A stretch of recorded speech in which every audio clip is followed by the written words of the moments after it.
Let me start by getting your assessment as to where the market is at the moment, because there is some signs that the tightness that we've seen that's driven iron ore prices so high this year is starting to ease. You're seeing cargoes out of Brazil, the highest in about a year. We're also seeing cargoes really being shipped out of Australia at the highest in a couple of months as well. So do you see a pullback in these prices?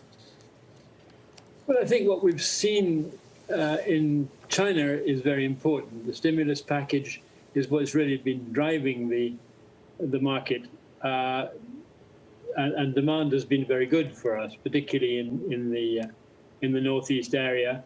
We had rather a slack period for a while, but that's definitely turned around.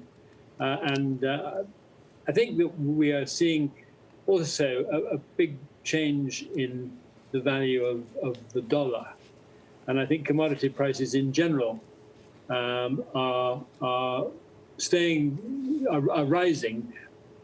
Because the dollar is becoming less attractive around the world. So what is your view for the rest of the year in terms of that strength of Chinese demand? Do you expect these levels of steel production and demand to continue? Well, I think steel production will definitely stay the same, because that's what the Chinese government wants, and it's a very regulated country. Of course, we're going to get more iron ore from Australia. We're going to get more iron ore from Brazil, because life is returning more to normal there. The problems that Vale had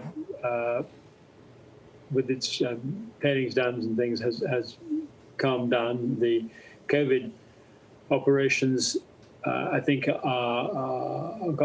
COVID pressures are easing a bit there. So we will see more coming there, but there's still a good reason for people to buy from us, because we're 19,000 miles closer to China than Brazil. Mm-hmm.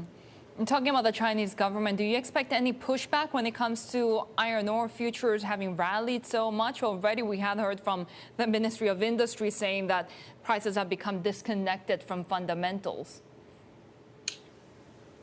I think we should remember that trees don't grow to the sky, and so yes, I think we are at a high level now. They've come off the top a bit, but the forward curve is looking more attractive to us. We've got over $100 sort of into the beginning of next year, which is very attractive. Our cash costs are somewhere around $50. So we've got a good margin there, even given the discounts that apply in the northeast of China.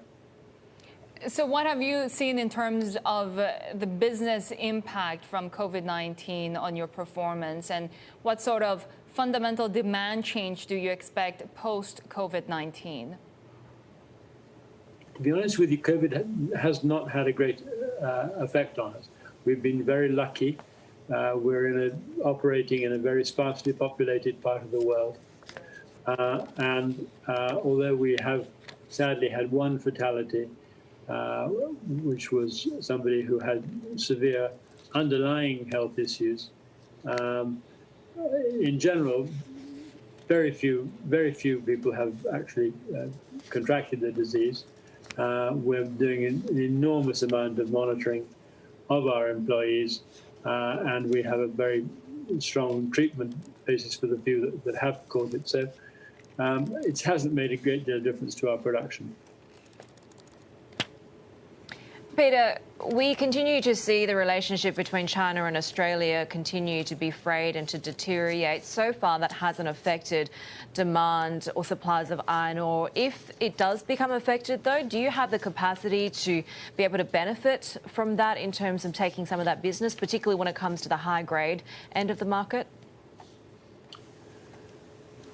Well, international politics are very hard things to judge at the moment. Relationships are frayed all over the world. I hope we don't have that sort of problem, because that's the sort of thing that makes life hard for everybody. Yes, we have the capacity to pick up some of it, but we couldn't begin to pick up what Fortescue does at all. We're nothing like big enough for that. But if there was a breakdown in supply, I think you'd find that we could continue to build our production a bit, but not a huge amount.